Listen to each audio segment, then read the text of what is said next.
This was astonishing to most Americans. They thought the war was all about Cuba. And they woke up to read in the newspapers, U.S. fleet conquers the Philippines. Most of them had to look on their map to find out where the Philippines was. Well, they found them, and the United States, as a result of this war, found itself in control of the Philippines. And Theodore Roosevelt, deciding to put his money where his mouth was, Theodore Roosevelt had long praised the virtues of warriors and said that the glories of peace pale beside the glories of war. Theodore Roosevelt was too young to have fought in the Civil War, but now he had a chance to win glory in his own war. So he immediately resigned his position in Washington to go fight. Now, this sort of personal commitment is unheard of in American government today. It would be like the number 2 person at the Pentagon, after having helped push the United States into war. I don't know if you remember who it was, but Roosevelt's counterpart was a guy named Paul Wolfowitz, who was the Deputy Secretary of Defense. And he held the job that Theodore Roosevelt had held 100 years before. If Paul Wolfowitz had said, okay, I'm resigning as the number 2 person in the Pentagon, and I'm going to go join the infantry in Iraq, you can imagine what a phenomenon that would have been. Well, Theodore Roosevelt was very much the same way. Roosevelt went off to Cuba and covered himself in glory. And he came home, and he was immediately elected governor of New York, a position that looks like might be open here pretty soon. We can get back to that if you want to. And then he created such a furor in New York. He was nominated by the boss of New York, Tom Platt, the Republican leader, who thought, this is the kind of guy we need. Somebody that we can put in office and will take orders from me and the Republican regulars. So they engineered Roosevelt's nomination, and Roosevelt promptly got elected and demonstrated that he, in fact, was the governor of New York and not Tom Platt. And Tom Platt became so infuriated with Theodore Roosevelt that he began to tear what little hair he had left. And he said, what am I going to do with this guy? How am I going to be rid of this rambunctious governor? So he had a brilliant idea. He was going to arrange for Roosevelt's nomination as vice president. Now, you might think that this was a step up for Roosevelt, and so he would be happy to take the nomination. But in 1900, the vice presidency was where political careers went to die. Most people couldn't name the vice president of the United States then. The vice president was not the heir apparent to the presidency. No, the vice presidency was a dead-end job. It was a reward for services rendered in the past. But if you became vice president, then your political hopes pretty well were on the wane. When Theodore Roosevelt was elected, in fact, the ticket won in 1900, he was elected vice president.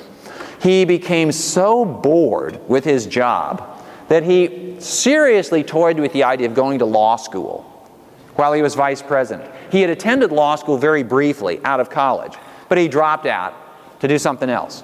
And now that he was vice president, time was hanging heavy on his hands. And he thought, well, I'll at least complete my law degree and get something out of my time as vice president before he had a chance to re-enroll at Columbia Law School. William McKinley was assassinated, and Theodore Roosevelt became president. Well, about this time, the true cost of the war in Cuba and in the Philippines was becoming known. The war between the United States and Spain had ended a mere 4 months after it began. And it was described, somewhat ironically, as a splendid little war by John Hay, one of Roosevelt's friends. And it seemed so at the time. The United States had won, Cuba gained its independence, and Spain was ejected from the Western Hemisphere and from the Philippines. And so, from that narrow standpoint, it seemed like a great idea. But things got more complicated because at the end of the war, the United States annexed the Philippines. The United States made sure that Cuba got its independence, but not the Filipinos. Now, the Filipinos, unbeknownst to most Americans, had already started a revolution of their own for their own independence against Spain. The United States came in and squashed that revolution, and the Filipinos became independent of Spain, but not of the United States. And so very shortly a revolution against the United States broke out. And this is where it starts to sound eerily familiar. American troops were not greeted as liberators by the Filipinos, but as occupiers, as oppressors. And an insurgency broke out against American forces in the Philippines. And American forces began resorting to harsh tactics against the insurgents, including a form of harsh interrogation that was then called waterboarding. No, excuse me, I'm confused. It wasn't called waterboarding, it was called the water cure, but it was essentially the same thing. It was, the delicate term these days is simulated drowning. What you basically do is pour water down a person's throat and into the lungs and everything else, and so the person really does feel like he is drowning.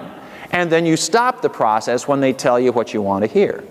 And this aspect, if there's no other name for it but torture, and this aspect of torture became very controversial in the United States. Congress held hearings, and there were reprimands, commanders in the field were relieved, and Americans became very disillusioned about this undertaking that they had been led into by Theodore Roosevelt. And very quickly they turned against the war that they had supported so enthusiastically just a short while before. And people like Theodore Roosevelt, who had thought that he had the United States behind him as he helped push the United States into war, was forced to acknowledge that this war had been a bad idea. As he explained, the United States controlled the Philippines, sort of, but in fact the Philippines became what Roosevelt called America's Achilles heel, its weak spot in its security perimeter. And in fact, it remained America's weak spot for the next 40 years, until December 7th, 1941. Because it was the American position in the Philippines that prompted the Japanese attack on the United States at Pearl Harbor. The American position in the Philippines allowed the United States to prevent Japan from spreading south. And this was what provoked the Japanese to attack the United States. Okay, that's the first president and the first war. And the lesson there is, you can lead Americans to war, but it's hard to keep them at war when things go badly. Why is this? Because support for war is fundamentally a matter of domestic politics.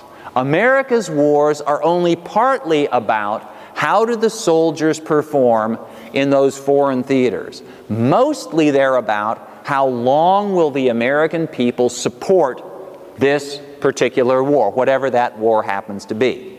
Okay, second president, second war.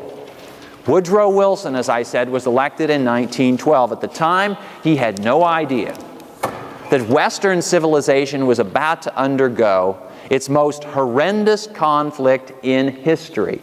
In fact, everything appeared calm on the world stage in 1912, which is one of the reasons that Americans didn't ask what Woodrow Wilson knew about foreign policy, didn't ask what William Howard Taft, the Republican incumbent, knew about foreign policy, hardly asked what Theodore Roosevelt, who was the third-party challenger, knew about foreign policy. It was all about the economy, which it almost always is about.